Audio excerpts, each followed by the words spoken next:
Welcome to Motherhood in ADHD. I'm your friend, Patricia Sen. My mission is to be a lighthouse for mothers with ADHD, helping you find your path to success by learning to appreciate your ADHD as an asset. I'm seeking to change the paradigm that ADHD means your life is doomed to be a hot mess. So I'm sharing strategies and encouraging you in your pursuit of happiness to love who you are every day of your ADHD life.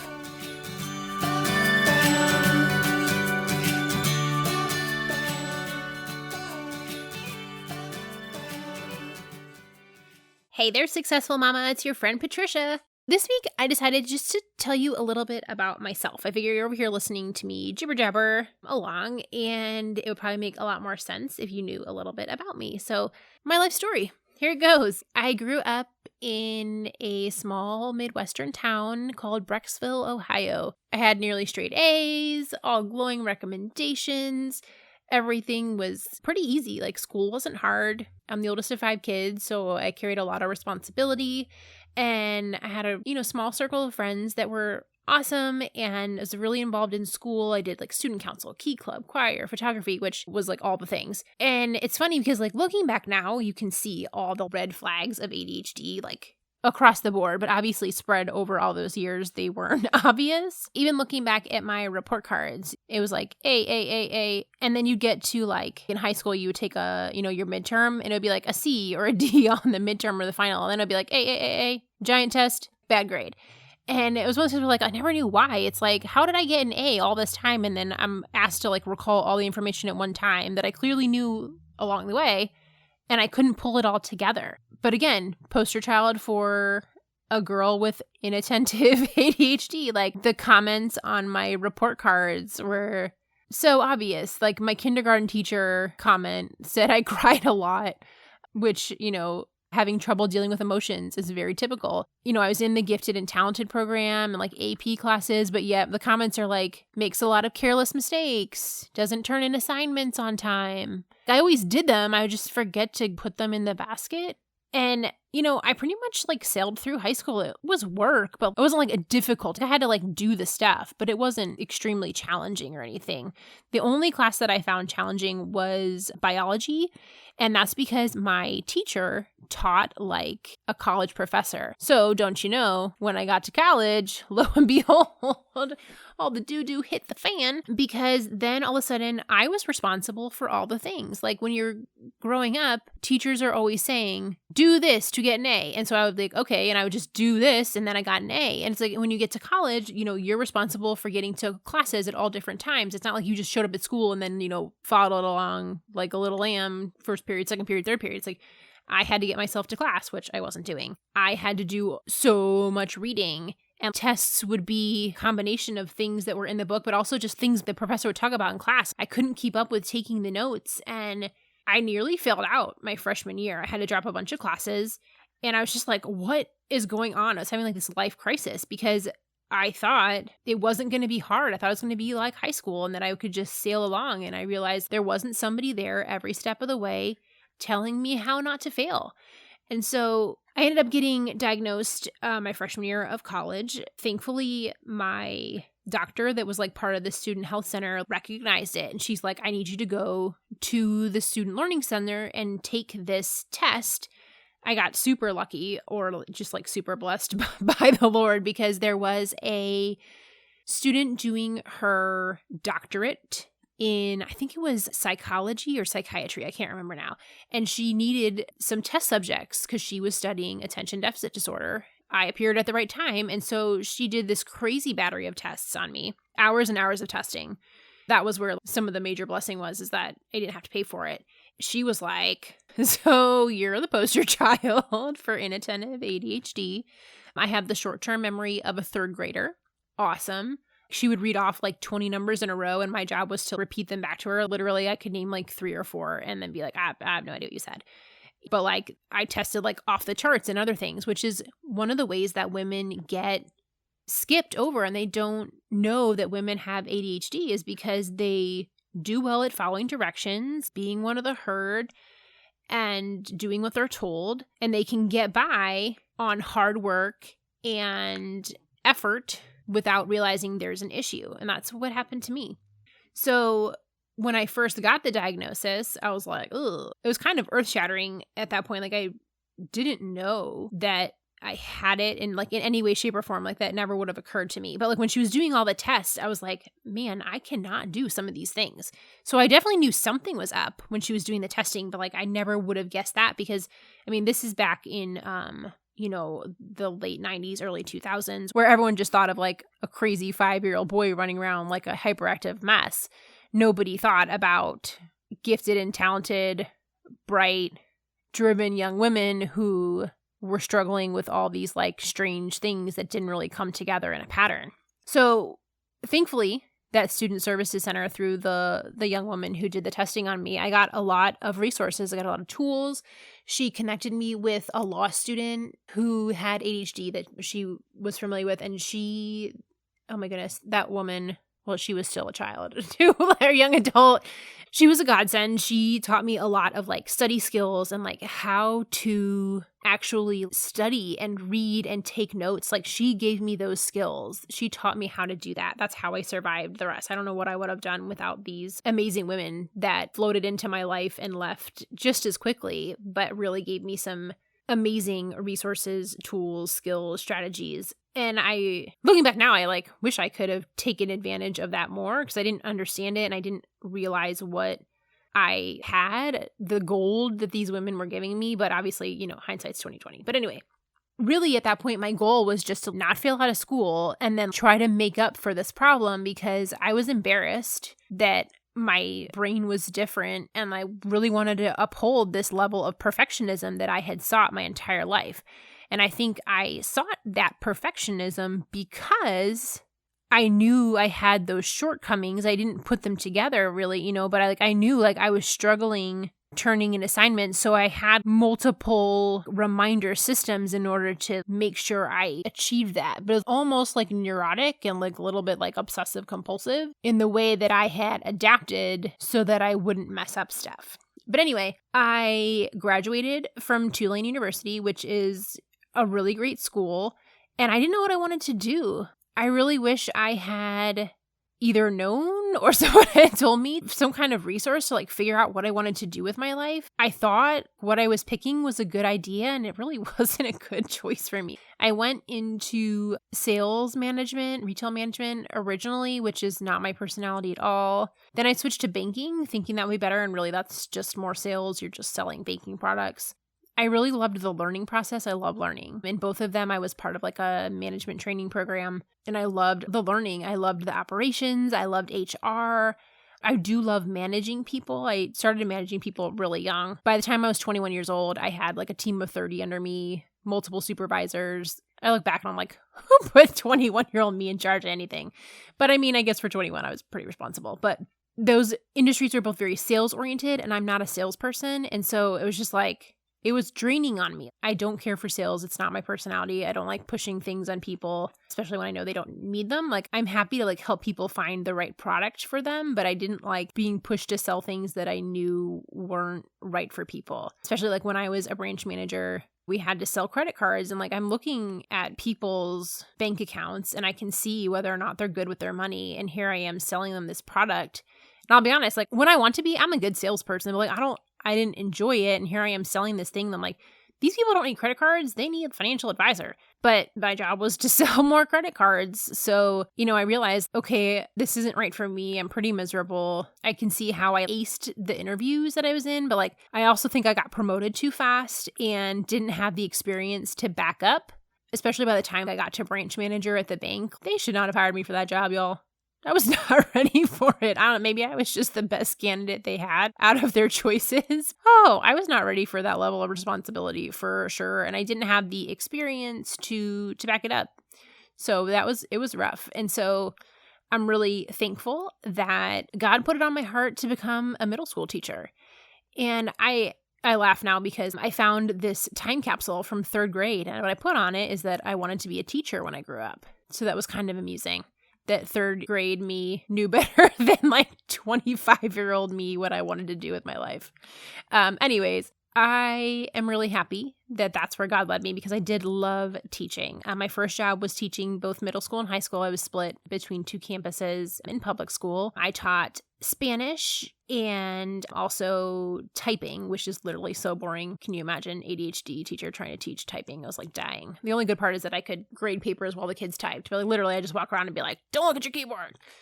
I mean, a little bit nicer than that. But anyway, I really loved advising student council. I did a lot of other jobs like, dabbling across, 15 things because that's what we do when we have ADHD, juggling all the interests. And then when my husband and I got married, my job was just too far away to realistically go every day. So I switched to elementary, like late elementary and middle school in a private school. And I love that even more. I had small classes and I got to teach the kids a couple years in a row. So I really got to see their Spanish skill grow and flourish. And it was just a lot of fun. Again, I advised student council and I really did love teaching. Looking back now, in teaching middle school, it really gave me so many opportunities to coach my students and create these success-driven strategies for my kids because I could identify with them. I knew what they were struggling with a lot of the time. I knew how to reach them, but I would never mention my own diagnosis for fear of being penalized or ostracized. I mean, one of the parts about being in private school is that the communities are pretty small, the parents are very influential, and I already had this complex about teaching Spanish because I'm not a native speaker. I started learning Spanish in 8th grade, and so I always felt like a little inferior that I wasn't born doing that. But I can also say that having learned it as a second language, I also can connect and relate so much better to people learning it as a second language because I get it. A lot of times I was able to explain things in a different way because I understood where they were coming from. And then you throw on top of it like my ADHD experience, I felt like I could really relate and have a positive impact on my boys. It was an all-boys school. And then once I had my oldest, Elijah, I stopped teaching so that I could stay home with him. And all of a sudden, it was like I had my life in control with my ADHD and really finding success in what I was doing. And then you add in a baby, it just changed everything. I mean, obviously being a mom changes everything, but all of a sudden I went from feeling very in control of my life and organized and on top of things. It all just went out the window. It was hard. I had a lot of trouble juggling everything. I dealt with postpartum anxiety with Elijah, and he was also an expert level baby. Y'all, he cried so much. I wonder if he had colic. He had to be held all the time, or he was just yelling his face off. He didn't sleep well. I mean, he was an expert level baby for sure. By the time I had Joseph, he was so easy. And I was like, wow, this is why people like babies. Who knew? Anyway, I guess just know that there's hope. If you have an expert level baby, know that there's hope. All babies are not that hard. But anyway, I really was thrown for a loop in trying to keep everything together because I wasn't teaching anymore, but we have some rental properties and I manage those, volunteering. I did a lot of work with my church. I've done some consulting for small business owners, just how to run their business better. And then also making dinner, keeping up with the laundry. It was just so much stuff all of a sudden. And I had to restructure my life to stay on top. It didn't seem okay, we went from 2 people's worth of stuff to 3 people's worth of stuff. It was all of a sudden we went from 2 people's worth of stuff to 7 people's worth of stuff. Adding in kids just made it so much more to keep track of. And I didn't want to just survive motherhood. I wanted to be a successful mama. I wanted to enjoy it. And I've had to do a lot of unconventional things to figure out what works right for me and maybe not what everybody else expected from me. But you know what? I'm really happy with the way things are now. I had to let go of this goal of being a Pinterest super mom because I love crafty things, but I don't got time for that, man. And I really had to hammer out the priorities that worked for our family. And that's one thing Dominic and I talk about regularly is where do our priorities lie and what's important. And if I have to let something go, if I can't juggle all the things right now, what's the thing that we're okay letting go for a little bit? Because I definitely had to adjust. After I had Elijah, not only did I have the postpartum anxiety, but I was also diagnosed with psoriatic arthritis. His birth was the catalyst that sent this like dormant disease into like gear. And then after the birth of Joseph, I had really bad SI issues. My pelvis is out of alignment. And so I've been doing like almost a year of physical therapy to try to get my body back together and strong again. And so I've spent a lot of time on my physical health in the last couple years. Or I guess, well, how old's Elijah? 4.5, the last 4.5 years, while juggling all the other things. And it's a struggle a lot of days, but I have routines in place that keep me on top of things, and I have a really great supportive family and friend circle. And now I'm doing this podcast, which I honestly never thought I would do, but this makes me really happy. I love that I still get to teach something, that I can help other moms and hopefully use my diagnosis for something useful. I think we identify and we grow our relationships with people by connecting through struggle. Like, nobody wants a perfect friend. They're really annoying. Like, we have to admit our struggles, and that's how we connect and grow together. And that's how we build friendships. And when we do life together and support each other and we feel like we're in this together, like that's where the beauty of life is. And the last year, I've had to do a lot of soul searching.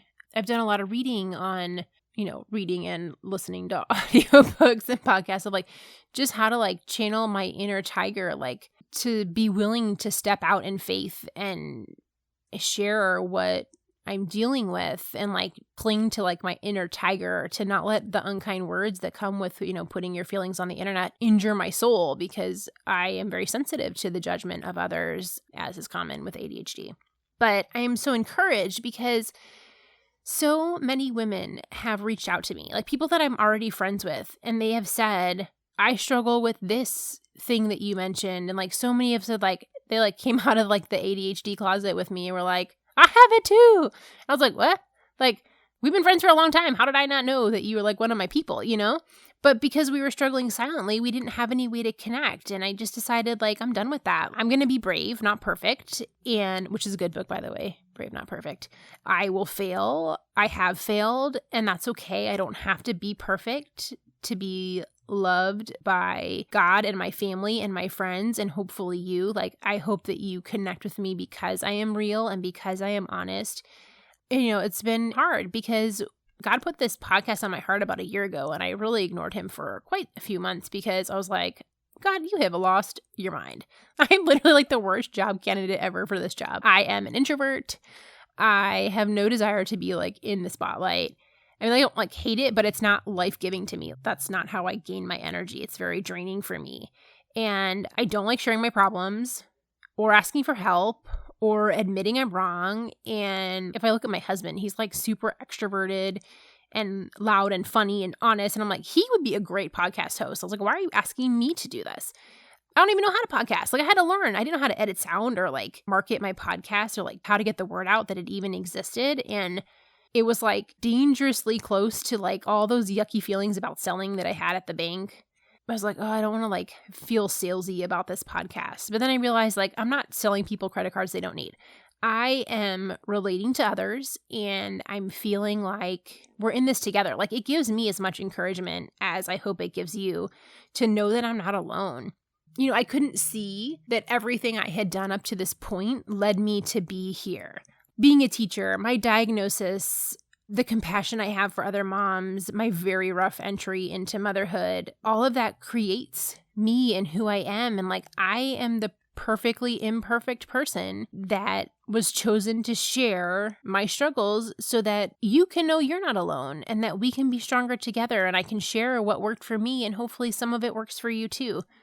And so I am learning every day, constantly seeking more ways to like make calm in my life and have purpose in what my family is doing and how I interact with them. And there's still so many ways that I wish I was like better and more patient or less angry. But I know that I am a work in progress and that I'm pushing forward to always do better. And I know that what I am good at, I can share with you all. Like, I can share how to be organized and how to create structure in your life so that you can be less stressed and like make your household chores, have a way to do them that makes your life easy. And so that when you have all that stuff done, like you can go and have a fun day and not be stressed that like you have 7 loads of laundry sitting there waiting for you. Each day is a little bit better, and I'm getting better. I'm improving, and little victories, that's what matters. So I wanted to share all of this with you, Mama, because I want you to have a beautiful, calm, peaceful life that feels as good as mine does for me right now. And I hope that my life will feel even better as I continue to grow as a person. But I want your life to feel like your favorite pair of comfy, flopping around the house pants. Like, I want you to have that level of happiness and comfortability in what you're doing every day. And like, is my life perfect? No, it's not easy. It's a struggle. Like, I still have plenty of problems and struggles that I deal with, but I am so much happier now than I was 5 years ago. And I want that for you too. I want you to find that happiness. And so, Mama, thank you for listening to me talk about myself, but I hope that gives you a good idea of who I am and what's important to me, and that we can relate even better, and that you know that I do this podcast for you, that I'm here to encourage and share. And, if you follow me on Instagram, you'll see like all my ADHD fails that I, post in my stories of like, oh my goodness, I can't believe I did that. So you can feel not alone in that too. And yeah, just trying to build a community for all of us to flourish and connect. So, sweet Mama, I would love to hear a little bit about you too. So shoot me an email or DM me on social so that I can learn a little bit about you too. All right, friend, I hope you have an amazing week, and I will talk to you soon. Have a great one, successful Mama. Thank you for listening to Motherhood and ADHD. For more resources, head over to our website, www.motherhoodandadhd.com.